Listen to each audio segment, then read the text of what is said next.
예, 오늘 새해 첫 주가 됐네요. 오늘 첫 주니까 서로 한번 샬롬 한번 인사 한번 해보시죠. 샬롬.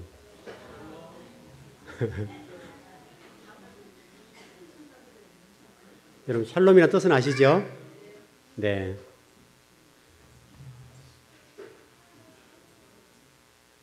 (2013년도) 새로운 출발인데 여러분 가정과 여러분 직장과 사업장 그리고 여러분의 꿈꾸는 그 모든 것들이 하나님 은혜 안에서 이루어졌으면 좋겠습니다. 특별히 진리 중심, 하나님 중심적으로 여러분의 신앙들이 좀 견고하게 세워졌으면 좋겠습니다.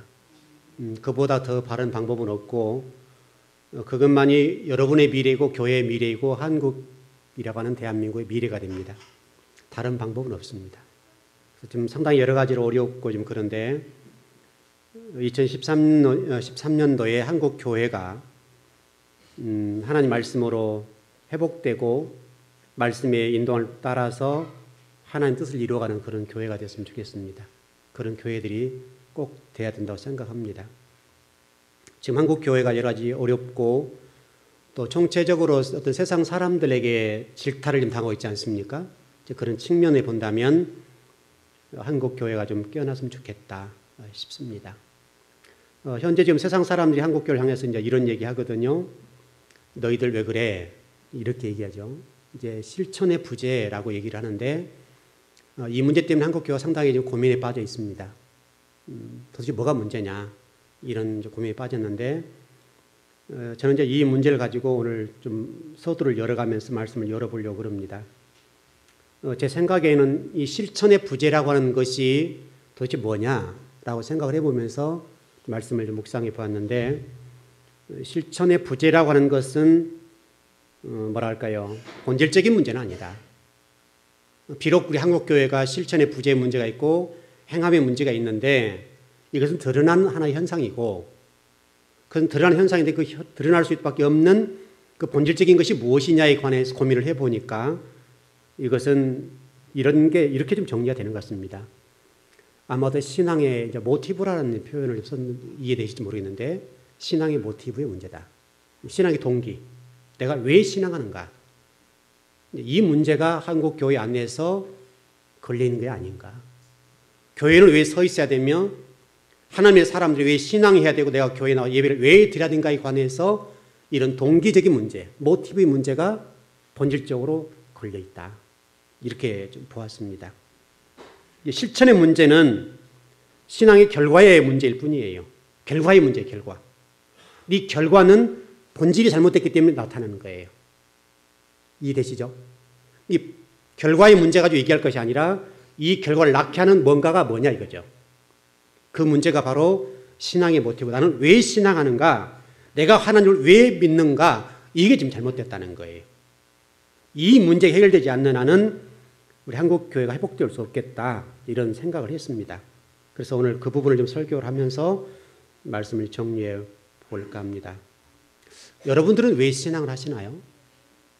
왜 여러분들 교회에 나오시고 여러분들은 왜 신앙인이 됐냐 이 말이죠. 나는 왜 신앙인인가? 나는 왜 예배를 드려야 되며 나는 왜 이 시간 나와서 하나님 앞에 나와서 이 시간에 예배를 드려야 되는가에 관해서 고민해 보자는 거예요. 그래서 여러분 자신에게 자문자답을 해보시길 바랍니다. 나는 왜 하나님을 믿을까? 나는 왜 신앙해야 되나? 이 문제를 풀어봐야 된다. 이 문제가 여러분 안에서 해답이 나오지 않는 한은 항상 세상 사람들부터서 한국 교회를 향해서 질타할 수밖에 없는 그런 일은 벌어질 겁니다.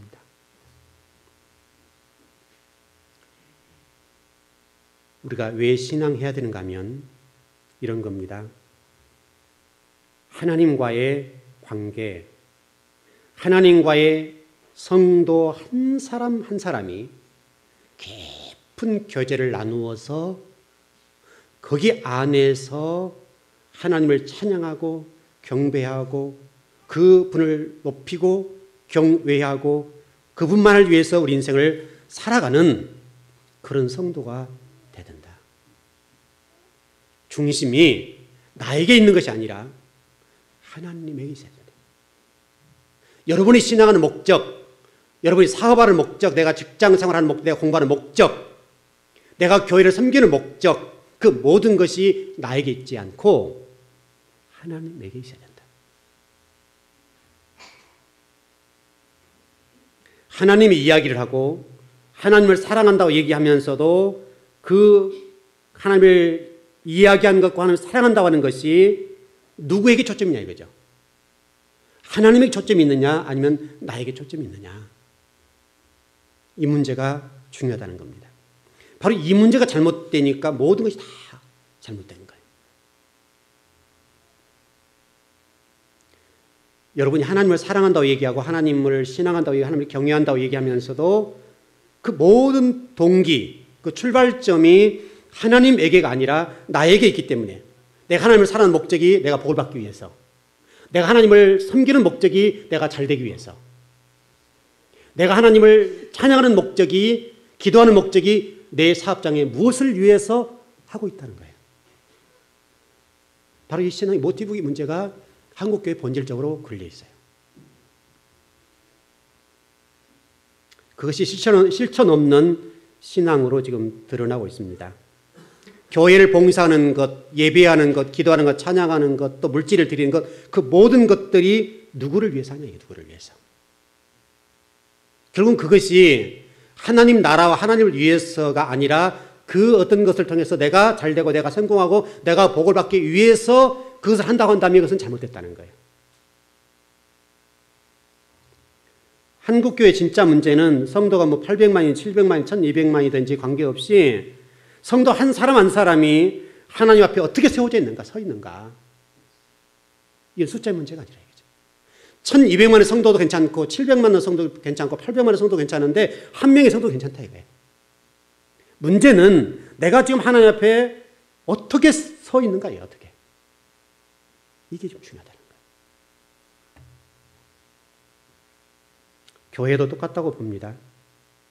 모든 목회자들이 목회를 하면서 왜 내가 교회를 세워야 되고 왜 교회가 부흥돼야 되고 왜 교회가 성숙해도 성장해야 되는가에 관해서 생각할 때 그것이 하나님에게 있냐, 하나님에게. 아니면 그 주의 종을 위해서 있는가, 아니면 성도를 위해서 있는가. 교회가 얼마나 크느냐, 성도 숫자가 얼마나 모이느냐, 10,000명이 모이느냐, 20,000명이 모이느냐, 30,000명이 모이느냐, 아니면 10명이 모이느냐, 100명이 모이느냐, 이 문제는 중요한 문제가 아니라는 거예요.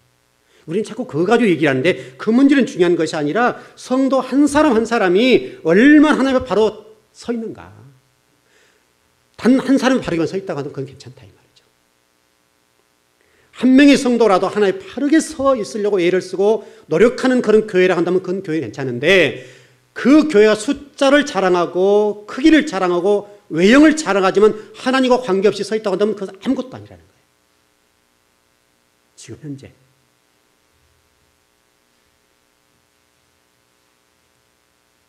지금 이제 성도들 입장에서는 또 그렇고 좀 세상이 그렇게 돌아가는데 좀 교회는 유명한 목사를 찾고 있고 또 설교를 잘하는 목사, 또 뭐 교회를 건축을 잘하는 목사, 뭐 헌금을 잘 걷어들이는 목사, 또는 뭐 좀 표현이 좀 이해하십시오. 쇼를 잘하는 목사, 쇼를 잘해요. 그 다양한 프로그램 도입해서 교회를 어떻게 한번 기업적으로 CEO가 되어서 교회를 섬기고 그렇게 가려고 하는 유도하는 그런 교회, 이런 교회가 지금 상당히 많다 이 말이죠. 이런 결과로 성도들은 지쳐버리고 성도들이 하나님과의 1대1의 만남이 없어서 전혀 무관하게 신앙생활을 하고 있는 그런 교회가 지금 되어가고 있다.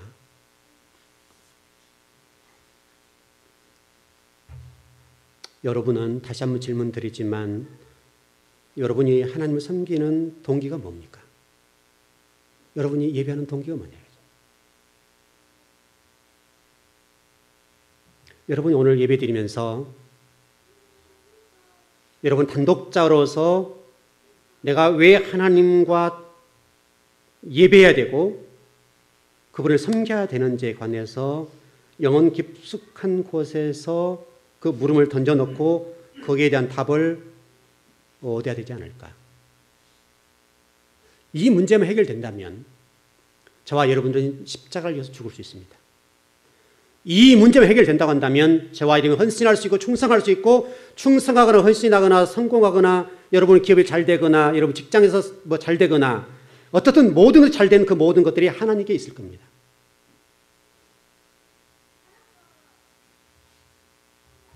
만약에 지금까지 혹시라도 여러분이 신앙하는 목적과 예배하는 목적과 사업하는 목적과 뭐 직장 생활하는 목적과 뭐 돈을 버는 목적 모든 것들이 하나님에게 있고, 또 특별히 신앙생활하면서 그것을 위해서 하나님의 뭡니까? 하나님을 나의 유익의 도구로 삼고 있다고 한다면 그것은 잘못됐다 이 말이죠.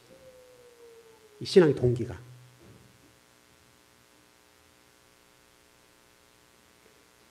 그래서 오늘 제가 본문을 잡기를 마가복음 1장 15절을 잡았는데, 바로 이 신앙의 모티브의 부재에 관해서 첫 번째 구원론을 좀 다뤄보려고 합니다. 구원론.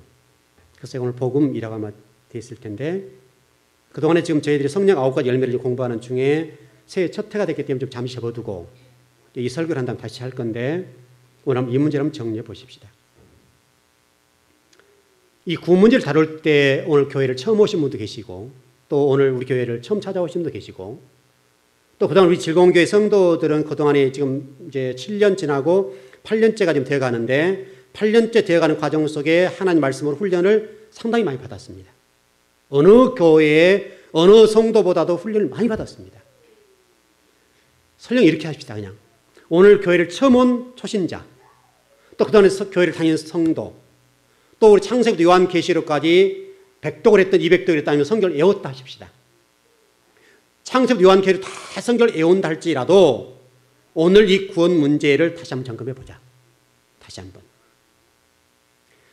여러분이 평생 어렸을 때 지금까지 신앙생활을 했고 교회를 출석했다 하더라도, 또 오늘 교회를 처음 나와서 예수를 모르신 분이라 할지라도 이 구원의 문제를 꼭 해결해야 된다. 구원의 문제는. 이 문제가 해결이 안 되면 다른 모든 것들이 다 흩어질 수밖에 없습니다. 그래서 다시 한번 그동안에 여러분 뭐 모태 신앙으로부터 지금까지 20년, 30년, 40년, 50년, 60년, 70년 신앙생활 하신 분도 다시 한번 점검하고, 또 오늘 교회를 처음 나오신 분들도 이 구원 문제를 다시 한번 정리해 보자. 여러분, 구원 문제에는 상당히 중요한 부분들인데 한 7가지 좀 정리를 해야 될 것 같습니다. 오늘은 이제 거기까지 다 못 가지만은, 첫 번째, 구원을 위해서 가장 중요한 것이 천국이 있느냐. 천국이 있느냐입니다. 두 번째는 지옥이 있는가. 정말 우리가 얘기하고 있는 천국과 지옥이 있느냐 이 말이죠. 세 번째는 복음이란 무엇이냐. 네 번째는 구원이 왜 필요하냐. 다섯 번째는 나의 신앙 고백. 여섯 번째는 구원의 필요성이 무엇이냐. 일곱 번째는 구원 이후의 문제는 어떻게 할 것이냐. 7가지를 다룰 겁니다. 오늘은 2가지 정도 좀 다뤄보려고 합니다. 복음이라는 주제로 오늘 좀 설교를 해나가는데, 실질적으로 복음이라는 이 문제를 가지고 설교하지만 실질적으로는 우리 기독교의 핵심적인 교리, 이 문제를 전체 다루는 겁니다. 굉장히 중요합니다. 굉장히 중요하고, 특별히 지금 우리가 5부터서 지금 다바르 성경 강좌 공부하잖아요. 이제 앞으로 공부를 깊이 들어갈 건데, 이 공부가 깊이 들어가고 그동안에 배운 분들 더 깊이 들어가고 또 더 좀 다뤄 들어갈 건데, 이 공부를 하기 전에 우리가 구원 문제를 다뤄봐야 된다는 거예요. 이거 제가 준비 꽤 했습니다. 그동안 우리 교회에서 지금 여기서 한 7, 8년 가르쳤고, 그동안에 이제 성경 공부를 연구하는 시간이 한 16년, 17년 동안 연구 이것만 했잖아요. 그 모든 자료를 동원해서 여러분을 가르칠 건데 깊이 들어갈 거란 말이죠. 깊이 들어갈 건데 깊이 들어가더라도 여러분 구원 문제 해결이 안 되면 아무런 의미가 없단 말이에요. 이거는 공부에 불과하단 말이에요. 공부에. 그래서 구원 문제는 처리를 해야 된다 싶습니다. 그럼 천국이 있느냐? 첫 번째 문제입니다. 여러분들 천국 믿으시나요? 천국 믿으시나요? 정말 믿으시죠? 네. 천국 문제는요, 굉장히 중요한 문제인데, 문제는 우리가 천국을 아무도 본 사람이 없단 말이에요. 여러분 천국 안 보셨죠? 저도 못 봤습니다. 다만 우리 주님께서 말씀하시니까 믿는 것 뿐입니다. 있다라고 전제하고 가는 겁니다. 그래서 오늘 예배드리는 성도 가운데 천국이라고 하는 얘기를 듣고 있을까 없을까? 또 지금까지 신앙생활 오면서 천국이 있을까? 이런 물음표가 혹시라도 던져진 분이 있다고 한다면 오늘 예배 가운데 믿으셔야 됩니다. 천국은 있습니다. 천국이라고 하는 것은 인간의 이성과 지성의 한계 너머에 있는 것이기 때문에 그건 가볼 수도 없는 것이고 깨달을 수도 없는 것입니다. 만질 수 없습니다. 가본 사람이 아무도 없습니다. 왜냐하면 지옥 간 사람 가운데 천국 간 사람 가운데 한 분도 와서 나 천국 갔다 얘기한 사람이 없고 또 지옥 갔다는 사람 가운데 한 분도 지옥 간다는 사람이 없으니까 이 문제는 어려운 거예요. 그러나 분명한 사실은 천국은 있다는 거예요. 좀 쉽게 얘기해서 믿는 사람도 그렇지 믿지 않는 사람들도 이런 얘기를 합니다. 사람이 죽게 되면 사람이 돌아가셨어. 오늘 여러분 그 아침에 저 인터넷 좀 보니까 그 조성민 씨가 자살했더라고요. 혹시 보셨나요? 최진실 남편. 네. 모르세요? 그래서 이제 인터넷이나 TV에 나오고 그러는데 이런 경우는 돌아가셨다 이렇게 자살한 거지만 돌아가셨다. 돌아가셨다는 말은 무슨 말이냐면 원래 본향으로 돌아갔다는 말이에요. 그러니까 이건 자연스럽게 모든 사람들이 가르쳐주지 않아도 돌아가셨다. 최근에 황수관 박사가 돌아가셨잖아요. 돌아가셨다. 돌아가셨다는 말은 죽었다는 말인데 돌아가셨다는 말을 왜 쓰냐 이 말이죠. 그것은 우리 영혼의 깊은 본성에서 나오는 말이에요. 우리 원래 본향이 있기 때문에 그것과 같다 이 말이 같다. 우리 영혼이 떠났다는 말이 그쪽으로. 그런 얘기입니다. 좀 깊이 좀 들어가 보십시다.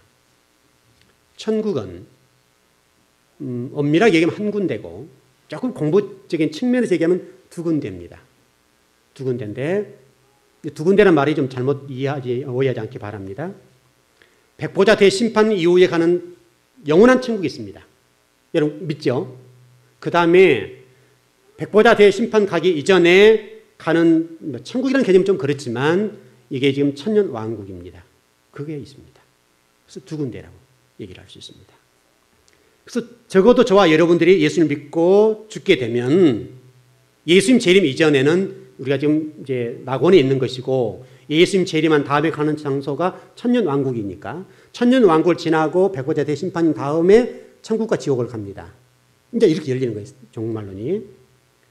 그래서 그럼 어떻게 우리 천국을 가는가 이제 이런 문제인데 여러분 성경 한번 찾아보십시다. 에베소서 2장 8절입니다. 에베소서 2장 8절. 중요한 구절입니다. 예, 갈렙빌 그렇게 됐으니까 갈라디아서 빌립보서, 갈라디아서 에베소서 빌립보서 이렇게 나갑니다. 에베소서 2장 8절. 네, 다 찾으셨죠? 같이 한번 합독하십시다. 시작. 너희는 그 은혜에 의하여 믿음을 말미암아 구원을 받았으니 이것은 너희에게서 난 것이 아니요 하나님의 선물이라. 구원 문제는 저와 여러분에 난 것이 아니라 하나님의 선물이다. 그런데 앞에 뭐라고 되냐면 너희는 그 은혜에 의하여 믿음으로 말미암아 구원을 받았으니. 다시 설명하면 예수님이 저와 여러분의 구주와 주님이라는 사실을 믿으면 저와 여러분이 어떤 죄인이라는 전제하에 예수님을 나의 모든 죄를 십자가사에 다 씻어버리는 그 주님으로 믿어버리면 영접하면 그 말이에요. 영접하면 구원을 받는다. 믿으시죠? 예, 믿으시죠? 여러분의 어떤 공로나 어떤 선행으로나 또는 뭐 기타 어떤 인간적인 방법으로도 천국은 갈 수 없습니다. 유일하게 갈 수 있는 길은 예수 그리스도라는 길입니다. 예수 그리스도라는 길을 통해서만 갈 수 있는 곳이 천국입니다. 왜냐하면 죄인은 갈 수 없는 곳이기 때문에 그렇습니다. 그 장소는 인간으로서 죄인으로서는 갈 수가 없습니다. 자, 한 구절을 더 찾아보십시다. 로마서 10장 13절입니다. 로마서 10장 13절입니다.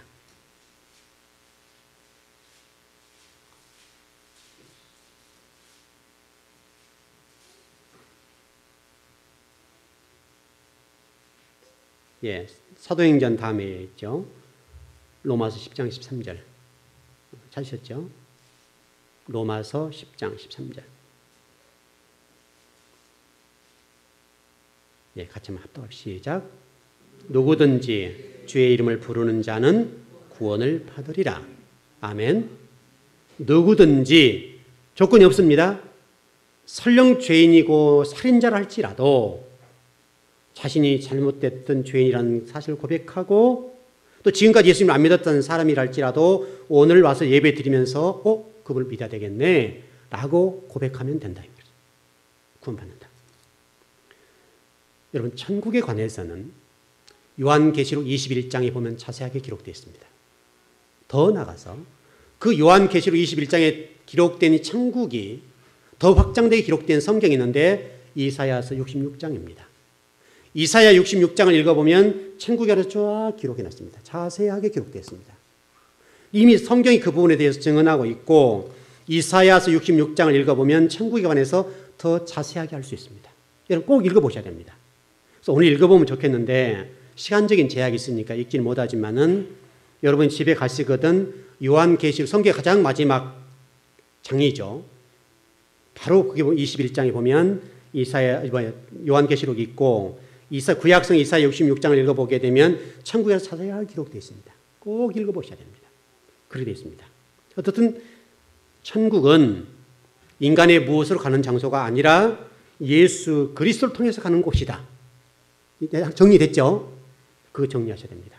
두 번째 천국은 꼭 천국이라고 얘기를 했습니다만 그런 개념은 천년 왕국 이렇게 얘기를 하면 좋을 듯 싶습니다. 이 천년 왕국은 요한계시록 20장 기록되어 있습니다. 그리고 이사야서는 65장 기록되어 있습니다. 65장 기록되어 있는데 이 문제를 가지고는 신학적인 대립이 있습니다. 한국 교회 안에 교단마다 또 신학자마다 목회자마다 천년 왕국을 두고는 신학적인 대립이 있습니다.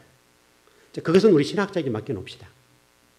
저 나름대로도 어떤 신학의 흐름이 있겠지만은 그럼 우리 성경대로 한번 우리가 보고 가자. 어떤 분명히 성경에 기록된 대로 천년 왕국은 있다. 여기에 대해서 신학적인 논쟁이 무천년선, 절천년, 후천년선 여러 가지 논쟁이 있습니다. 그건 일단 놔두고 어떤 성경 안에는 천년 왕국이 존재한다라고 분명히 설명하고 있습니다. 이 문제를 데살로니가 전서 4장 16절 이하의 말씀 보게 되면 우리가 예를 들게 됐죠. 주님이 오실 때에 라고 설명하면서 무덤을 열고 변화체가 되고 부활체가 되고 변화체가 되어서 주님 만나게 될 것이다. 그러니까 예를 들어서 낙원에 가 있는 영혼들과 땅에 묻혀 있는 영혼들이 육체들이 하나가 되어서 부활체가 되고 또 살아있는 사람들은 육신으로는 하나님 만날 수가 없으니까 변화체가 되어 만난다. 그래서 그 사람들 가운데에 진리를 중심으로 충성하고 헌신했던 영혼들이 주님께서 끌어올려서 우리 신학적으로는 휴거라고 얘기하잖아요. 휴거되어서 주님과 하나가 되어서 혼인잔치를 하게 된다. 혼인잔치는 사람들이 천년왕국에 들어가게 될 것이다. 그 얘기입니다.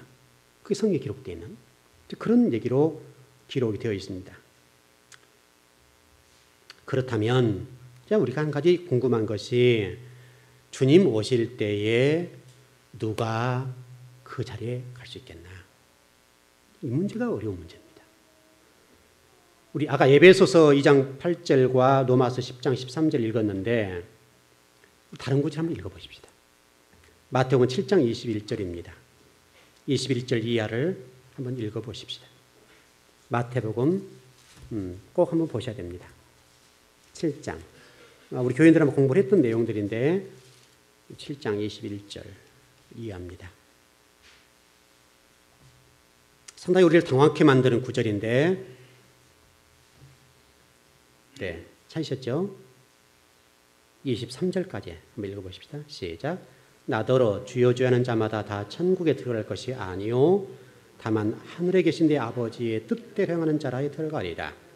그날에 많은 사람이 나더러 이르되 주여 주여 우리가 주의 이름으로 선지자 노릇하며 주의 이름으로 귀신을 쫓아내며 주의 이름으로 많은 권능을 행하지 아니하였나이까 하리니 그때 내가 그대에 밝히 말하되 내가 너희를 도무지 알지 못하니 불법을 행하는 자들아 내게서 떠나가라 하니라.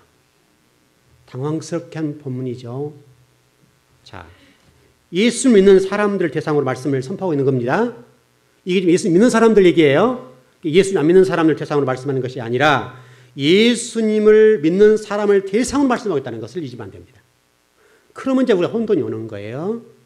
에베소서 2장 8절이나 로마서 10장 13절의 말씀은 예수님 믿기만 하면 구원받는다 그러는데 마태복음 7장 21절 23절에서는 아니라는 거예요.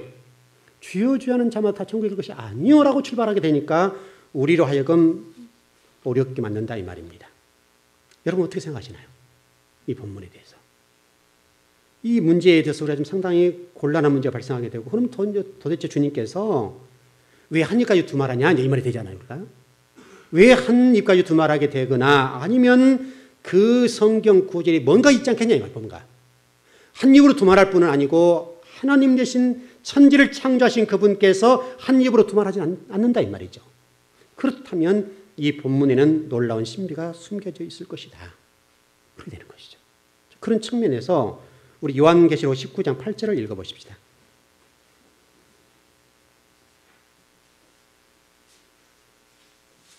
예, 성경 가장 마지막에 있는 성경입니다. 요한계시록 19장 8절입니다.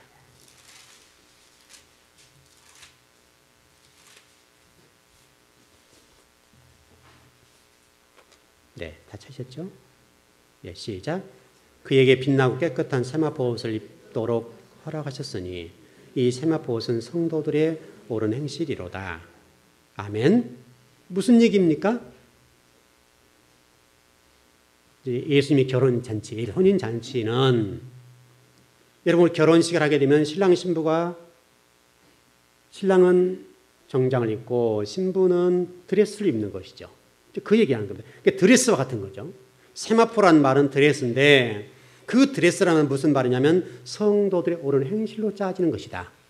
이렇게 됐다고요. 그러니까 마태복음 7장 21절에서 21절에 23절의 말씀은 무슨 얘기인가 하면 혼인잔치에 참여할 성도들은 평소에 세마포, 다시 성도를 옳은 행실로 한 올 한 올 짜서 입은 성도들이 참여하는 곳이다. 정리되시죠? 그 성도들이 모여서 주님 오심을 기뻐하고 혼인 예식이 치러진다. 그 영혼들이 천년 왕국의 주인공들이다. 이렇게 얘기가 되는 겁니다. 그래서 성경이 깔끔하게 정리가 되는 것이죠. 이렇게 좀 정리해 보면 상당히 우리가 좀 말씀이 중요하고 신앙생활이 중요하다는 사실을 알게 되고 디도서 1장 16절을 그냥 읽어드렸습니다. 시간이 없으니까. 디도서 1장 16절 보면 이런 말씀이 있습니다.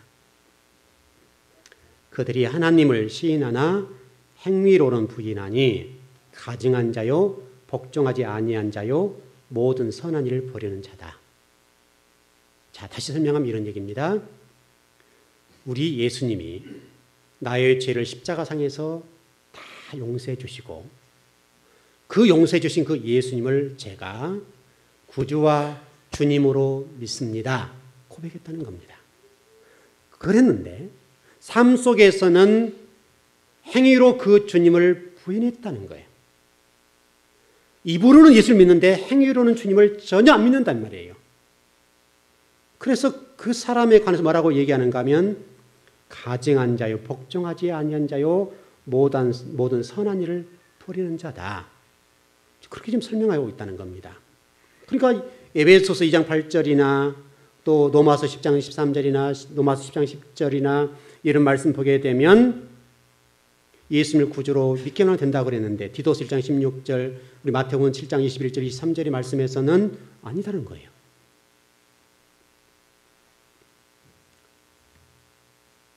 좀 정리를 해야 될 것 같습니다. 우리가 주님 앞에 섰을 때 마태복음 7장 21절이나 디도서 1장 16절을 빼버리고 에베소서 2장 8절과 로마서 10장 10절과 로마서 10장 13절과 또 히브리서 말씀도 있죠. 1장 17절. 이 말씀을만 가지고 우리를 심판한다고 한다면 편하겠죠. 편하죠. 그렇다 한다면 성경에 기록되어 있는 이 마태복음 7장 21절에서 23절, 또 디도스 1장 16절의 말씀을 빼버리면 될 거 아니에요, 성경에서. 근데 문제는 성경에서 빼지 않고 기록되어 있다는 거예요. 다시 설명하면, 저와 여러분이 그리스도 심판대 앞에 설 때에 여러분에게 유리한 말씀만 가지고 주님께서 심판한 것이 아니라 창세기 1장 1절에서 요한계시록 22장 21절까지를 들고 와서 말씀하겠다는 거예요. 그래야 맞죠? 동의하시나요? 동의 안 돼요? 별로 안 하실 것 같으네요. 그랬으면 안 되겠다 이제 이 말이죠. 근데 놀랍게도 우리 주님께서는 그리스도 심판대 앞에 섰을 때는 창세기 1장 1절에서 요한계시록 22장 21절의 말씀을 들고 와서, 다시 설명하면 성경 말씀을 들고 와서 보겠다는 거예요, 우리를. 그러니까 우리가 성경을 빼거나 더하지 말라고 했으니까 한 절 한 절 가지고 우리 말씀하겠다는 거예요. 다만 거기서 예수 그리스도 믿는 사람들에 관해서는 천국은 간다 이 말이죠. 그러나 천년왕국의 문제는 좀 걸린다 이 말이죠. 정리되시죠? 혼인잔치에 참여할 수 있는 성도들에 관해서는 그 문제에 걸리니까 평소 신앙을 잘해라요, 그 말이죠. 그래서 제가 지금 이렇게 여러분들 좀 시간 있으면 쭉 읽어드리면 좋겠는데, 베드로 천국론에 관한 제가 글을 좀 이게 책에서 좀 인용해서 왔는데, 이게 한 페이지 됩니다. 이걸 읽을 수가 없으니까 제가 주보에다 올려놓을게요. 주보에다 올려놓을 테니까 여러분 읽어보시길 바랍니다. 더 나가서 우리 요한복음 12장 47절 48절을 좀 읽어드리겠습니다. 사람이 내 말을 듣고 지키지 아니할지라도 내가 그를 심판하지 아니하노라. 내가 온 것은 세상을 심판을 함이 아니요 세상을 구원하려 함이로다. 나를 저버리고 내 말을 받지 아니하는 자를 심판할 이가 있으니 곧 내가 한 그 말이 마지막 날에 그를 심판하리라. 원래 우리 주님이 오신 목적은 저와 여러분을 심판하기 위해서 오시지 않았다는 거예요. 구원하러 오셨죠? 구원하러 오신 건 분명합니다. 그러나 천국과 지옥에 대해서 말씀하고 구원하게 오셨는데 그 말씀을 살지 않는 영혼에 대해서는 어떻게 할 거냐 말이죠. 그 부분에 관해서는 심판할 것이다, 이런 얘기입니다. 그래서 여러분 혹시 인터넷 같은 데 올라가 보시면 바울 천국론, 또 베드로 천국론, 니고데모 황천기, 이런 이제 것들이 있습니다. 이런 내용들이 올라온 것들이 있는데 읽어보십시오. 읽어보면 재밌습니다. 또 더 나가서 바로 묵시록 같은 데 읽어보면 천국에 대해서 지옥에 대해서 잘 나와 있습니다. 그 부분과 종합해서 우리 그걸 봐야 됩니다. 자, 두 번째, 지옥이란 무엇이냐? 정의를 내려보십시다. 지옥은 이렇게 정의합니다.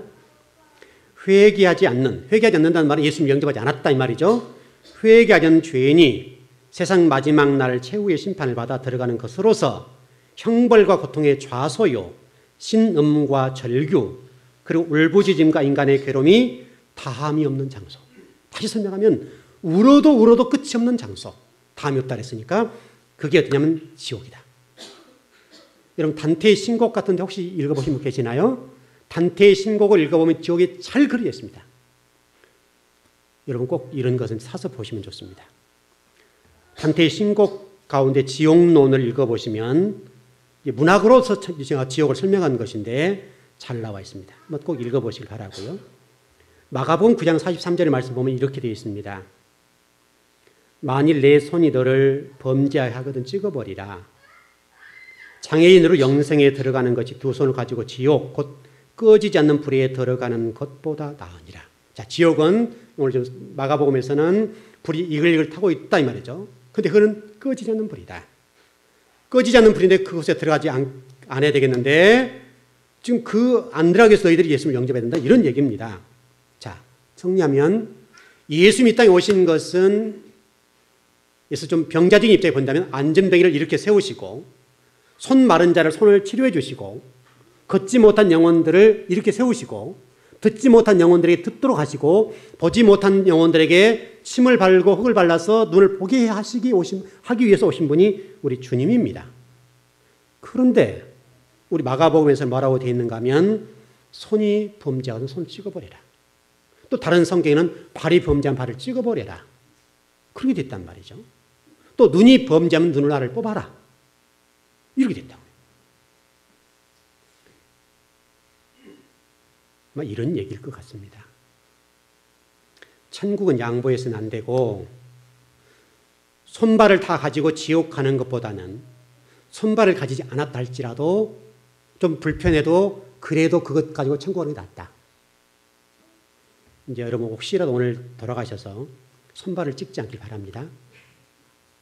실질적으로 이런 일이 있으니까요. 이걸 문자 그대로 이해해서 실질적으로 어떤 분들이 손을 자른 분이 있어요. 혹시 그런 오해가 있을지 모르니까 이건 여러분 비유입니다. 이해하셔야 되고 그런 몸을 상하는 일이 없길 바라고 다만 천국이 그만큼 좋단 말이에요. 그렇게 손발이 없고 눈알이 빠지더라도 귀가 없더라도 발이 없더라도 꼭 가야 되는 장소다. 지옥은 건강한 몸으로 가더라도 좋지 않은 곳이니까 불이 이글이글 타고 있고 절대로 가서는 안 되는 곳이니까 가지 말라는 의미가 포함되어 있습니다. 다만 여기서 우리 주님께서 말씀하신 것은 천국이 그만큼 좋은 곳이니까 인간적으로 살 때에 세상에 살 때에 손이 범죄를 하지 말아라. 발이 범죄하는 곳을 가지 말아라. 우리 시편 1편의 말씀과 같이 앉는 것, 서는 것, 걷는 것 모든 것들을 조심해라. 그런 측면으로 이해를 하신 것이 좋을 듯 싶습니다. 어떻든 여러분들은 천국을 꼭 가셔야 되고 지옥은 가시면 안 됩니다. 지옥은 상상할 수 없을 만큼 고통스러운 곳이고 죽을라 죽을 수 없는 곳이고 여러 가지 이제 단테의 신곡에 보게 되면 지옥에 대해서 9단계로 설명하거든요. 9단계를 설명하는데 그 단계마다 지혜가 더 센 영혼들이 가장 마지막 9단계로 들어가는데 이것은 절대로 가서는 안 됩니다. 1단계도 가면 안 됩니다. 어려운 곳입니다. 그래서 마태복음 25장 41절에도 이런 부분을 설명해 놨습니다. 또 왼편에 있는 자들에게 이르되 저주를 받은 자들아 나를 떠나 마귀와 그 사자들을 위하여 예비된 영원한 불에 들어가라. 왼편이란 말은 지옥에 갈 사람들을 얘기고 저주받은 사람들도 동일합니다. 그래서 여러분들 오른편에 쓰셔야 됩니다. 이 말은 좀 정리하면 이렇게 될 것 같습니다. 이스라엘 백성이 물론 바빌론 포로도 되고 또 디아스포라는 2000년 살기도 하고 그랬지만은 그들이 6000년 역사 속에서 잃지 않았던 것 한 가지 말씀을 붙잡았습니다. 지금 말씀을 붙잡고 때로는 하나님을 부인하기도 하고 또 우상을 숭배하는 경우도 있고 여러 가지 좀 잘못된 경우가 있었지만 그러나 그럼에도 불구하고 말씀을 붙잡았습니다. 여러분 2013년도에 말씀을 붙잡으셔서 천국을 소망을 바랍니다. 그리고 천년왕국에 꼭 들어가길 바랍니다. 주님 오실 때 신부로서 단장하고 신랑을 맞이할 수 있는 그런 성도들이 꼭 되길 바랍니다. 그것은 여러분 절대 양보하면 안 됩니다. 다른 것은 양보하시더라도 이런 진리에 관련된 이 부분은 양보의 대상이 아닙니다. 취하십시오. 받아들이십시오. 그래서 꼭 여러분들이 천국에는 물론이고 우리 주님 오실 때에 재림하실 때에 천년왕국에 꼭 들어가고 혼인잔치에 참여하는 그 복을 꼭 누리길 바랍니다. 기도하겠습니다.